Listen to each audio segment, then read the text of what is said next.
All right, guys, I need y'all to like, subscribe, and share. Hit that thumb button, hit that like button, so we keep them likes going up. Listen, I made this video just a few minutes ago. I had to take it down. I had to pump the brake because I was wrong on some stats about Shaq. I was wrong about stats on Shaq. I didn't calculate. I missed one number. I missed the number. But however, I'm back and I'm ready to share the facts. Here we go. For all the people in the media, the narratives, the ESPN, the Fox Sports, Stephen A, Shannon, Skip Bayless, everybody, Nick Rice, everybody that say Kobe carries Shaq, you're wrong.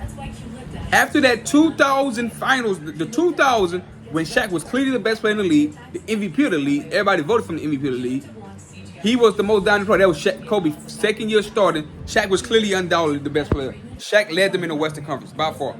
After that, the last 2 years, we got some explaining to do, media fans. Stephen A, you love pushing this narrative. Skip Bayless, you love pushing this narrative. That's got the numbers for you guys. 2001 Western Conference Finals. Shaquille O'Neal averaged 27 a night. 27 a night. Pretty good. Kobe averaged 25 in the first round. Swept the Portland Trailblazers in 3 games. That's when the series. That's when the first round was going to as a 5-game series. Best to win the first 3. Kobe had 25. Shaq got him there against 2 Hall of Famers, Chris Webber, Ronnie Divac. Shaq dominated 33 points a night. You know how great you got to be to upscale Shaq 33 night against 2 Hall of Famers and the second team all defensive player and Doug Christie? Guess what Kobe? Guess what good old Kobe Bryant averaged? A good old 35 a night. That seems like somebody being carried. Kobe averaged 35 a night while Shaq did dominate, average 33, but Kobe was better. Against 2 Hall of Famers in all-team defensive play and Doug Christie, Kobe gave him 35 a night in 4 games. Sweet. At age 22, put up 48 and 16 rebounds. Wow, incredible. Let's go to the 2001 Western Conference Finals. This is where it get good, fellas. This is where it get good, guys. Now, this is where it get good. Shaq, 27 nights. That's pretty good. That's dominant. You got Tim Duncan, Dave Ross on his team. Kobe outscored him by 6 points. Kobe averaged 33.3 a night against the best defensive team in the league. Against Tim Duncan and Dave Ross, he's abused them. At age 22, Shaq abused Tim Duncan and Dave Robinson. Why the most dominant player in the league couldn't dominate Tim Duncan and Dave Robinson? You know why? Because the matchups favorite was different. Matchups. Kobe averaged 33 against that tough defense. Shaq averaged 27. Shaq go play against the Kembe Mutombo and averaged 35. Dominate the Leastern Conference. But tell me why he couldn't dominate Shaquille O'Neal. Tell me why Shaquille O'Neal couldn't dominate Tim Duncan and David Robinson. Tell me why Kobe had to outscore him by 6 points a night in that series. I digress. I'm sorry. Let's move on to 2002 Western Conference playoff. Shaq averaged 25 a night. 25.7. Kobe averaged 26. Kobe got the edge there. Shaq averaged 21. Okay, now this is the kicker.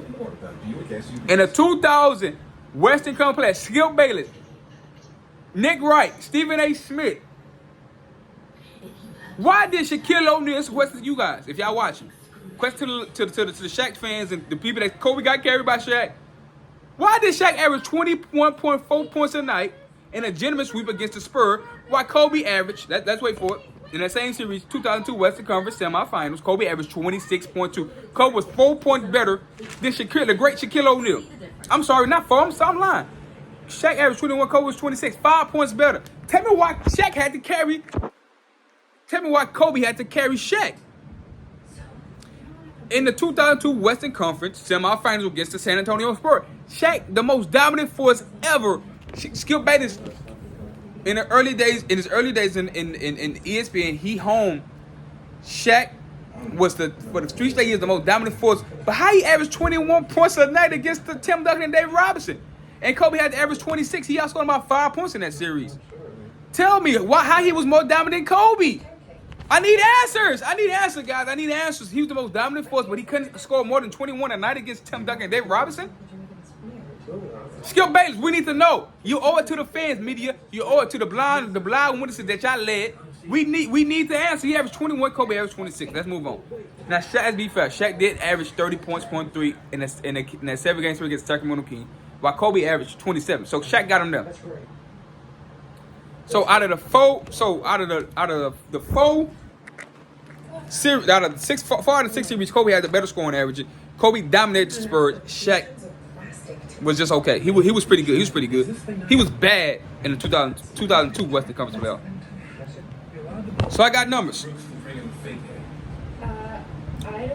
Folks, so I'm going to count when they won back-to-back in the Western Conference playoffs against the most 50-plus win teams in the better conference, in the most Hall of Famers. Kobe averaged 28.7 a night, and Shaq averaged 27.4 a night. So Shaq averaged 27.4 a night. Kobe averaged 28.7. So let's say Shaq 27.4 rounds to 27. Kobe averaged 29. So Kobe averaged 29 against the Western Conference tough competition, while Shaquille O'Neal averaged 27. Did that sound like somebody got carried? Did Kobe get carried? So that narrative is over with. That's the bunk forever. That is the bunk. If that is the most debunked shit, I just killed this. Ever. Like, this is like the numbers show for it. Like, Kobe dominated the West while Shaq just dominated in the final against the Kimmy Mutombo, Rick Smith, Kenya Martin. That's who Shaq. That's why we say Kobe got carried. So clearly, Kobe was the best player in the West when they repeated. Let's give Shaq. So even if you want to count the Shaq years, the three straight championship, Shaq averaged 27.8 a night, while Kobe averaged 26.8. So Shaq averaged 28, Kobe averaged 27. We're gonna do the whole 3 straight years. But if you take away when Shaq was in the league, Kobe was 29 a game, Shaq was 27 a game. In the tough Western Conference, while Shaq dominated the weak-ass Eastern Conference. So all the media fans, we need answers. Why did Kobe Bryant dominate? So how did Kobe get carried by Shaq again?